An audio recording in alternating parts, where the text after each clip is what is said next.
this fan. So if you turn it on, it closes that gate, which means it can go to that light, which goes to there, which makes that black thing spin like that, which makes the spin around with it.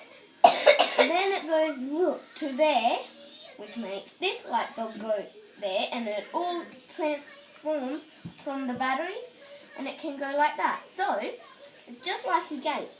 When it's off, the gate opens, and it can't carry through. But when it's on, the gate closes, which means it can go. So, the light, it goes in a circle to the light, then back down to the switch.